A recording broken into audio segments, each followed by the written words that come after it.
Soumise, à part, repliée sur elle-même. Des mots récurrents lorsqu'on évoque les femmes voilées en France. Mais que pensent les premières concernées, celles qu'on n'entend jamais? Je suis une grande fan de Pierre Hermé. C'est dommage, vous auriez bien fait des macarons. Wahiba, toujours optimiste malgré les obstacles. Dès qu'on a un voile sur la tête, on est directement catalogué analphabète.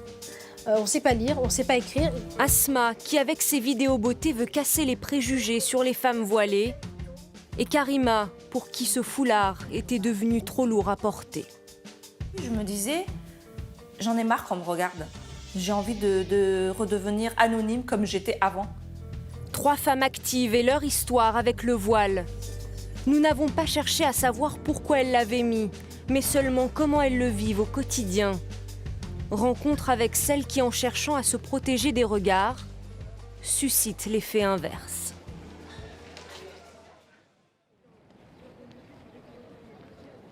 Quartier des affaires de la Défense, près de Paris.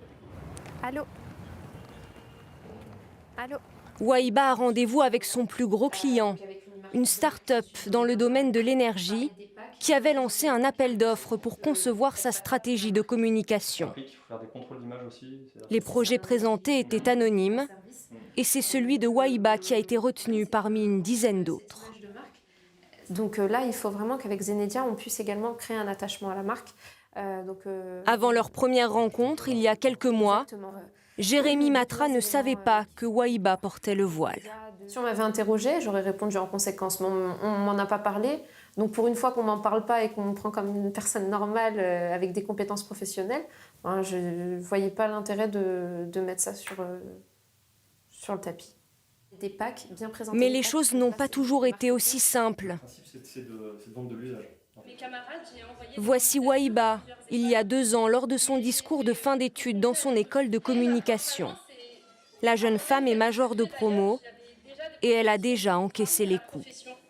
À tel point que le recruteur d'une célèbre agence m'a dit qu'il fallait mieux que je me réoriente et que je songe à une reconversion professionnelle parce que, je cite, un transsexuel avait plus de chances de réussite que moi.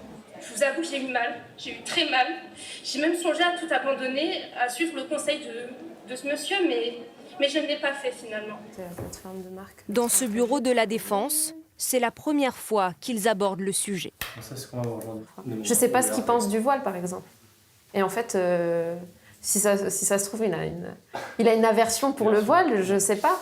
Mais en tout cas, il m'en a jamais fait part. Et on n'a jamais évoqué le religieux ensemble, ça jamais. On est entre professionnels aujourd'hui. Une société, ce qu'elle doit, je pense, chercher à retenir avant tout des personnes avec lesquelles elle travaille, c'est l'aspect compétence. Donc c'est vraiment ce sur quoi on a été rassuré dans la proposition de Wahiba. Donc après, effectivement, moi j'ai pas besoin de voir ses cheveux pour savoir quelles idées sortent de son cerveau. La jeune femme, qui travaille chez elle, a beaucoup de projets. J'ai pour ambition de créer de l'emploi en France, j'ai pour ambition d'avoir une structure qui soit pérenne, au sein de laquelle je puisse recruter des personnes qui soient musulmanes, des personnes qui ne soient plus musulmanes, des personnes qui croient, des personnes qui ne croient pas, et dépasser les différences de chacun pour uniquement se baser sur les compétences parce que c'est ce qui prime et c'est comme ça qu'on avance d'après moi. Depuis notre tournage, Wahiba a recruté 3 stagiaires. Elle a une quarantaine de clients et ses propres locaux. À Martigues, près de Marseille, Asma se prépare.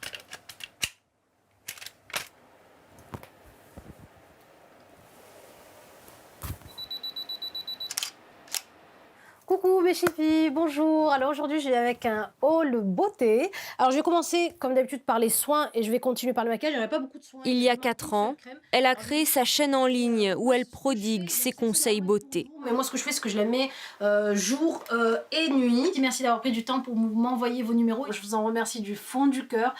Plus de 140 000 abonnés, des messages de soutien, mais aussi des commentaires parfois très moralisateurs d'autres femmes musulmanes. Les poils un peu denses pour venir en fait faire votre contouring au niveau du visage. Ce que je ressens des fois entre filles voilées, c'est que certaines se prétendent plus musulmanes que d'autres, entre guillemets. peut-être qu'ils en savent plus sur la religion musulmane, enfin un truc comme ça.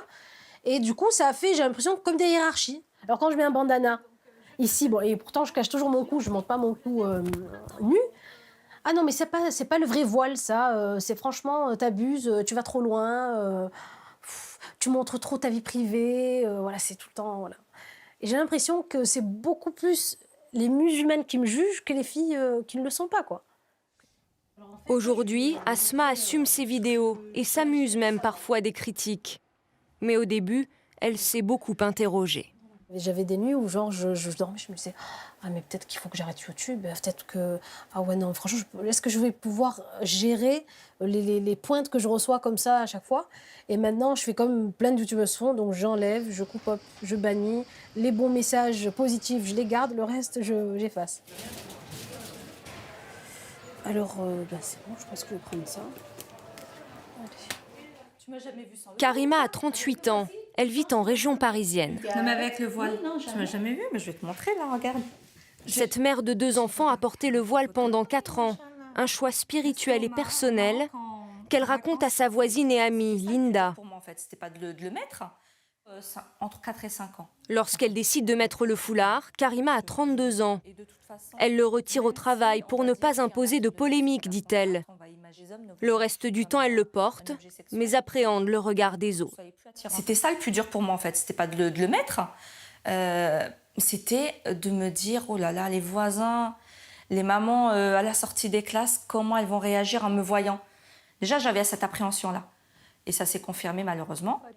Avec le temps, ce regard de plus en plus pesant devient insupportable. On a sorti la télé dehors. C'est comme si j'étais plus une personne. J'étais ce foulard qui pour eux veut dire je sais pas quoi, quelque chose de négatif. Je sais pas, est-ce qu'elles se sont dit ces mamans que peut-être j'étais en train de créer, que j'avais créé un mur?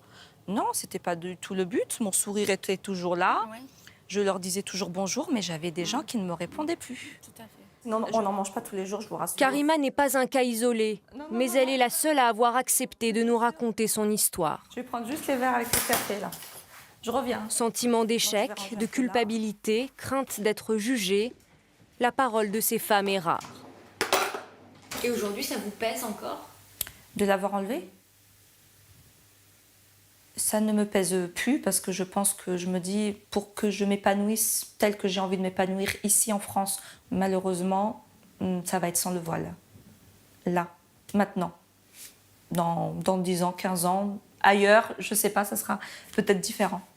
Mais en tout cas, moi, je suis admirative face aux femmes qui le portent et qui le portent longtemps ici en France parce que c'est très compliqué et je trouve qu'elles sont très courageuses. Du courage, Karima aussi en a eu, car tous ses collègues ne savent pas qu'elle a un jour porté le voile. Et même si elle craint qu'ils la regardent différemment, elle a voulu être là Surtout quand on a des enfants, pour témoigner. On voit plus les années passer.